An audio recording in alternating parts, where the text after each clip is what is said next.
Executive Vice President and General Manager Steve Yzerman, and newly named Red Wings Vice President of Hockey Operations Nicklas Lidstrom. So please let us know in the chat if you'd like to ask a question. We'll get started in just a moment after we have a few questions in the queue and after we grant recording access.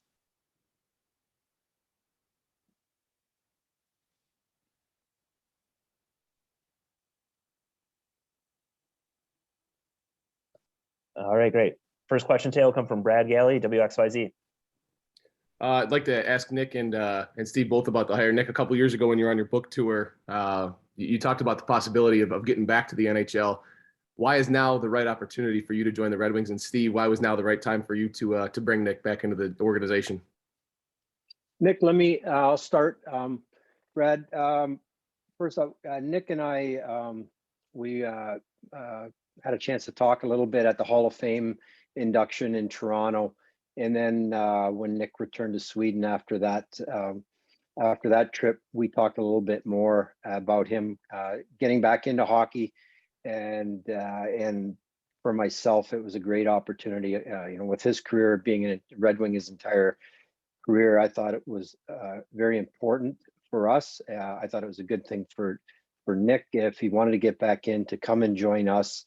Obviously, I played with him for the majority of his career, and we had a lot of success together. And I not only relied on him to lead us on the ice, he was always a great teammate and resource for me as the captain of the team to bounce ideas, whatever they may be, on ice, off ice things off of Nick. And he was a tremendous voice of reason for me. So for the Detroit Red Wings, it was an opportunity not only to bring a former great player in, but a first-class person with great character and tremendous knowledge and a wealth of knowledge of the game. So for me, it was a very easy decision and a great opportunity. I know Nick will add tremendous value to our organization. Yeah, first of all, I'm super excited to be back with the Wings again.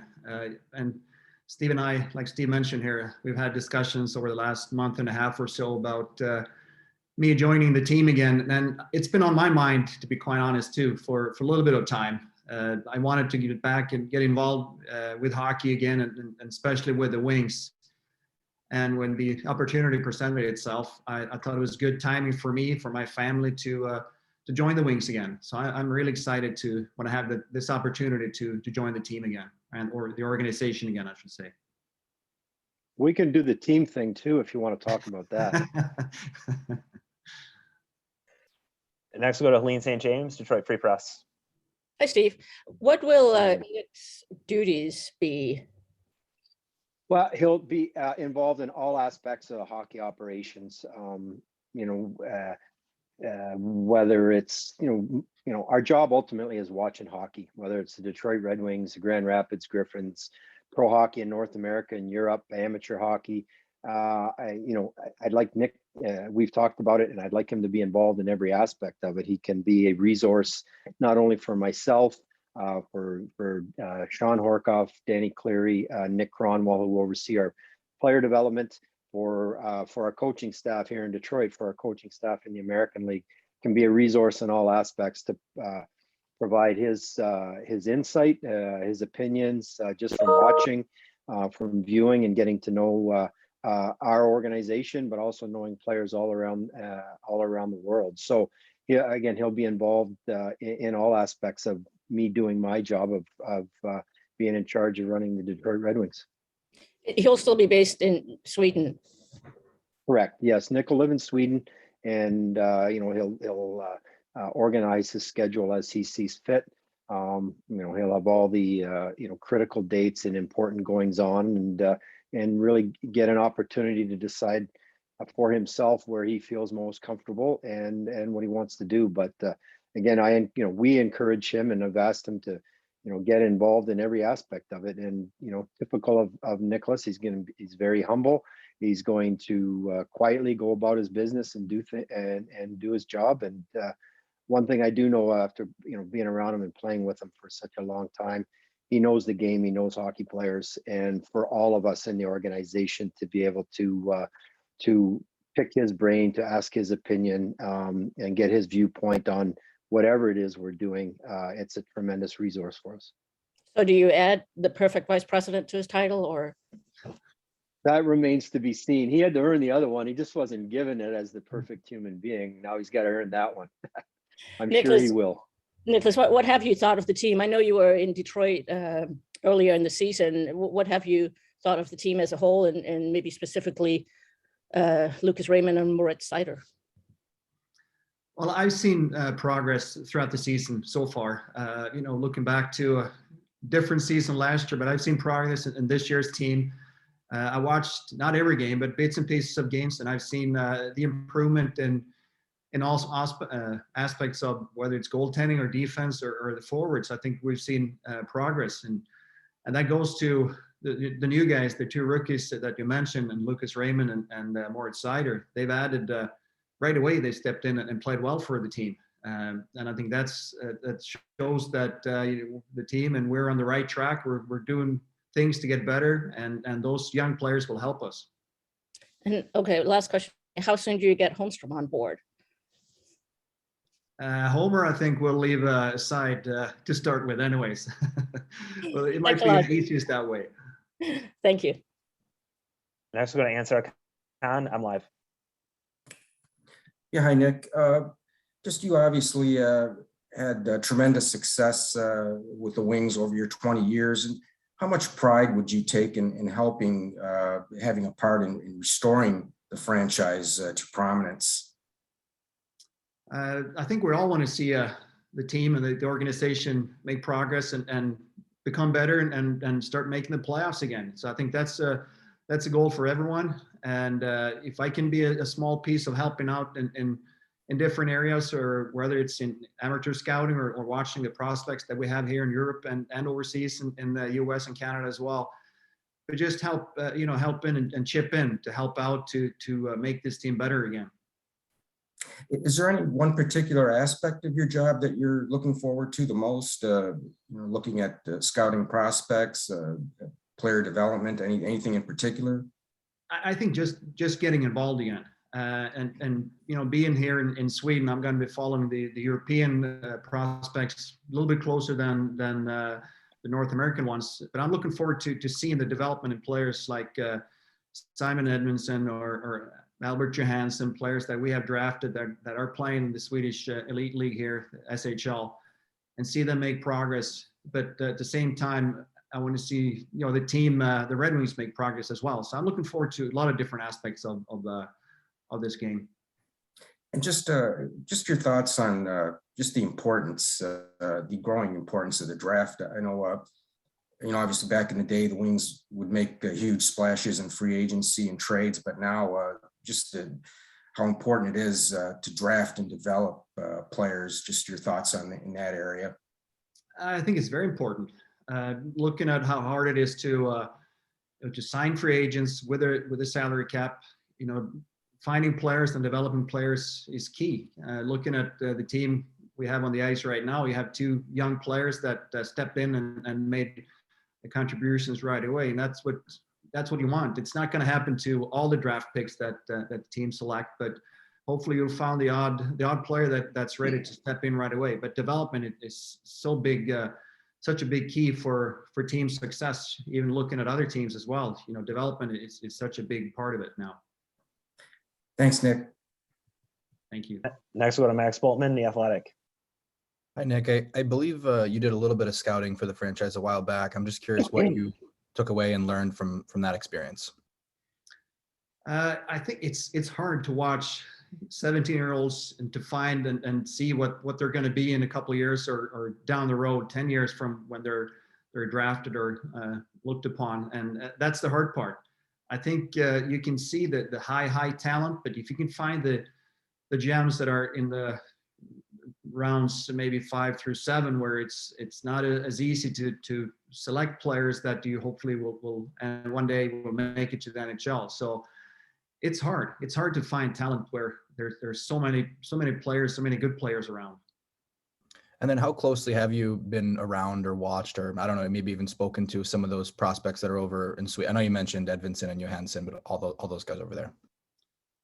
Well, since we recently, came through with a deal, Steve and I had the chance to watch Albert Johansson play last week, but this is so new and fresh for me. So I'll start now by watching more games and follow more games live as well. And then last thing for me, I know you talked about just wanting to get back into it and be around again. Do you remember like what do you think it was that kind of like sparked that in you to really want to do that right now? I think where I'm at in with my family and everything, the kids are getting older. I want to get involved with hockey a little bit more than I have been. And I thought this was a good opportunity to do that for me. You know, I've always loved hockey, always watched the NHL, even since we moved back to Sweden. I try to follow the league, follow the players, and stay paid close attention to the NHL. So I've always wanted to one day get back into it again. Thanks very much. Let's go to Bob Duff, Detroit Hockey Now. And Nick, I know when Steve came in, he kind of got involved in every aspect of the team to kind of really learn the business from the ground floor up, sort of in terms of management. Is that kind of the way you view things here? Do you want to kind of dive into a little bit of everything and just kind of learn on the go almost?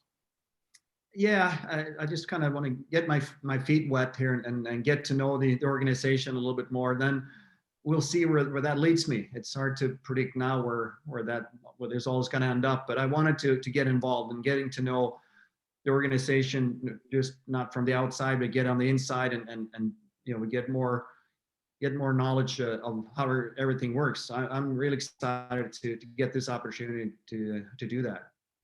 You know, a lot of athletes, when you talk to them after they leave the game, the thing they talk about missing the most is just the kind of the chance to compete, you know, and to, you know, play the game. But obviously you're not going to be playing the game. But does this kind of get the fire burning in your belly again to have this opportunity to get involved like this?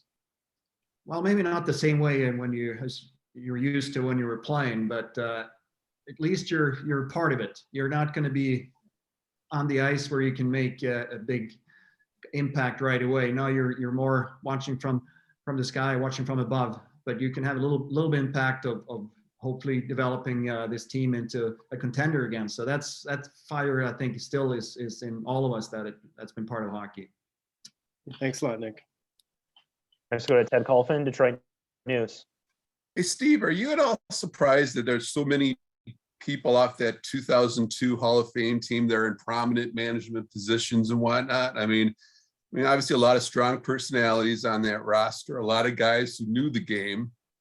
I don't know, anything to that? I mean, there's so many guys that are in, you know, big time positions right now.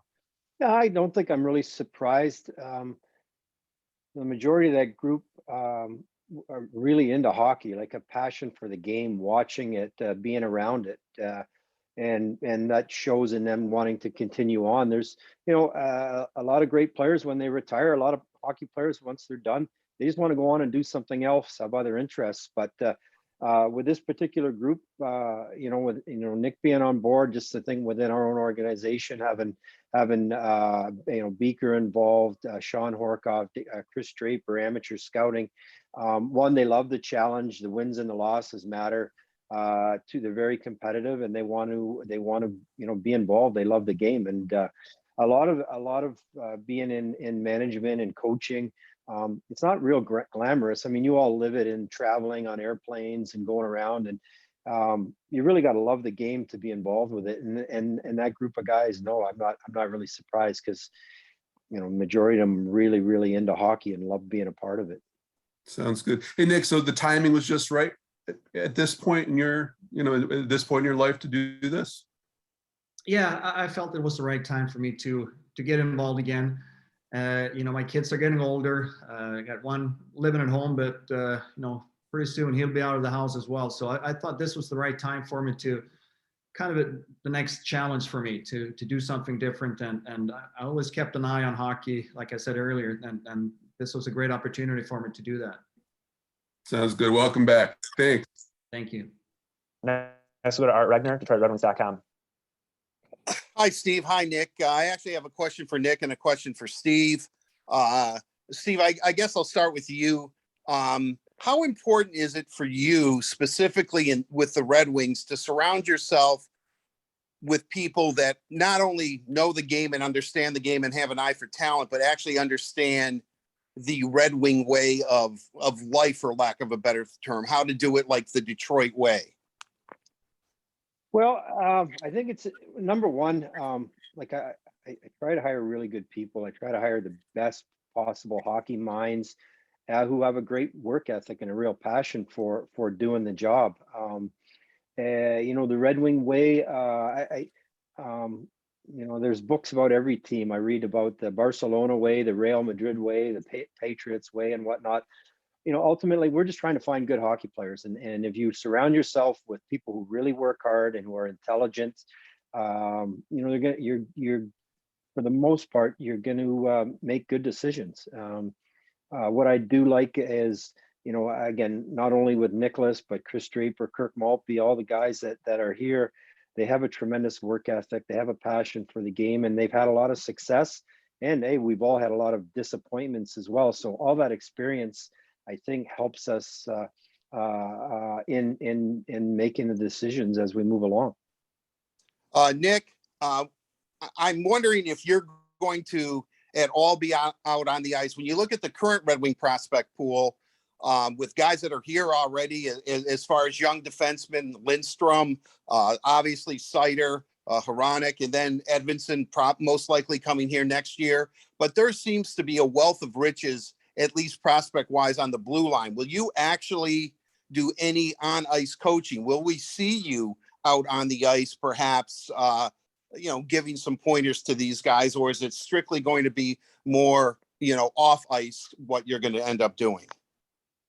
Well, we haven't really discussed that deep into detail, but I'll be part of overseeing. If you're talking about the defense, I'll be part of overseeing the defense, looking at things that can help them improve or help them give small tips for them to become better players. And if that might be on the ice, whether at development camp or whatnot, well, that remains to be seen. But I'll be part of watching them play and trying to get to know them away from the rink as well, kind of know their personality, just to help them become better hockey players. So we'll see if that ends up being on the ice as well, but that's something we have to talk about later.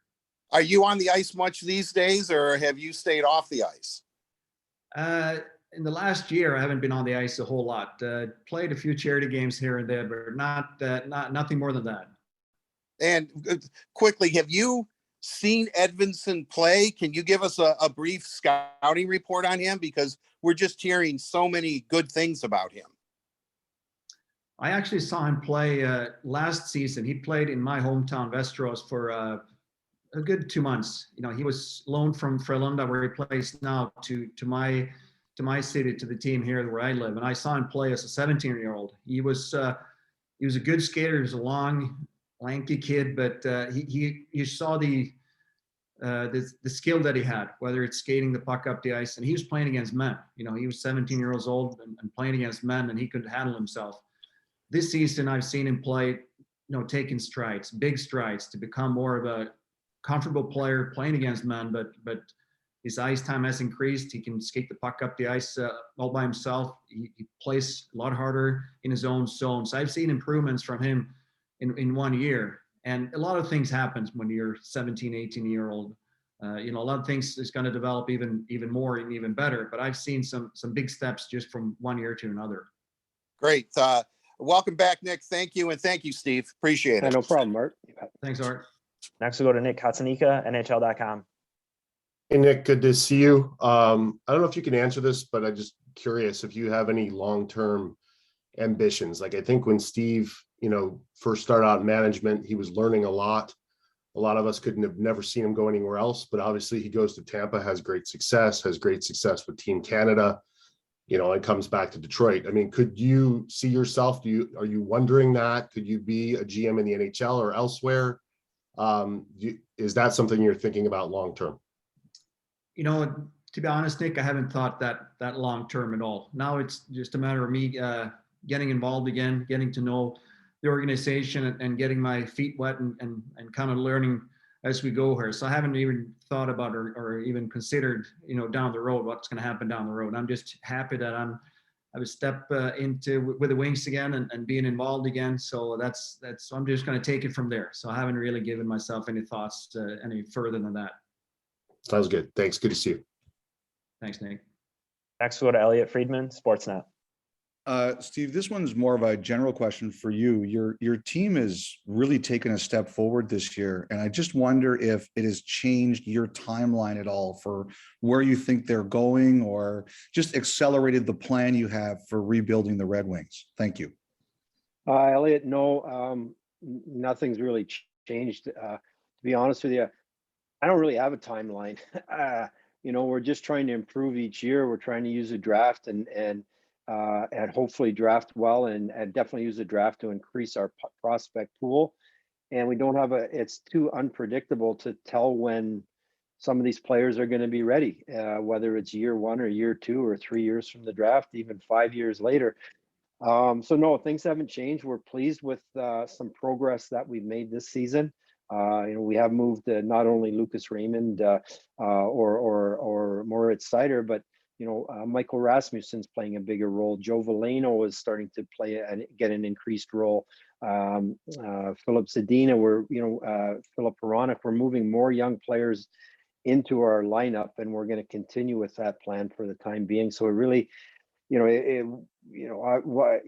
what's coming up, the trade deadline's coming up, depending on where we are in the standings, you got to make some decisions, but regardless, I don't see us, being really aggressive at the trade deadline. And then, in free agency, I'll take the same approach. If there's a player that can help us, and it might be, be with us in a few years and be a contributor in a few years, we'll try to spend our money and be aggressive when we think it's appropriate. So no, nothing has really changed on the aspect of what we are trying to do, and we're going to stick with it and try to be patient, and ultimately, again, just try to make good decisions, whether it be short-term contracts, long-term contracts. Thank you. The last question will be in Swedish from Jan Bengensen from NHL.com. Ja, hej Nicklas. Kan du höra mig? Ja, tjena. Ja, kul att se dig igen. Du, det här låter lite nästan som någon slags chefscout om du ska stanna kvar i Europa. Kan du, eller i Sverige, kan du handskas med det här jobbet från Sverige? Behöver du inte vara mer över i USA? Och har du funderat på att flytta tillbaka? Jag kommer att basera det här i Sverige, och jag kommer att göra ett antal resor varje år över till USA. Men dels kommer det innebära lite amatörscouting, men även våra prospekt som vi har här. Killarna som vi nämnde, Simon Edvinsson, Albert Johansson. Jag kommer att följa de killarna och följa deras utveckling också. Så att det blir en del lite olika saker, inte bara scouting eller med prospekt, men jag kommer även att resa över och vara nära laget och lära känna våra tränare och coacherna där borta för att ge feedback där också. Kommer att ta mycket hjälp av Steve här som vi pratar med också, för att komma in i det här jobbet som det här innebär. Niklas Kronwall, är han kvar i organisationen? Jag blir helt förvirrad här med hans jobb, tänkte jag. Det är ungefär samma sak som jag har förstått, eller? Ja, det påminner om det. Niklas har mer en utvecklingsroll. Att han är med killarna på isen. Han träffar killarna lite mer och lite mer detaljrik i sin anställning, kan man säga, det han gör. Så att det handlar lite mer om att han jobbar rent på utvecklingssidan än scoutar till exempel. Ja, okej. Det räcker bra för mig. Jag har hört allt det andra också på engelska, så att lycka till. Bra, tack Janne. Tack så du. Hej. All right, those are all the questions we had today. Thanks everyone for joining us. And Steve and Nick, thanks for your time. You bet. Thanks everyone. Nick, thank I'll you. give you a call. Thanks. All right, sounds good. Thank you. Thank Hey, you. Art, are you still there? Yes, I am. Did you spring for cable on the NHL network? Rogel is playing Frölunda right now, I think, in the Champions League. Really? Okay. Yeah. I've got the ultimate package. So. Okay. You certainly do, Art. You certainly do. Well, thank you, Steve. I definitely, I appreciate your kindness. That didn't come out quite the way I meant it, but yes, thanks, Steve. I appreciate it. Okay, guys. See you all later. All right. See you. Thank you. Bye-bye.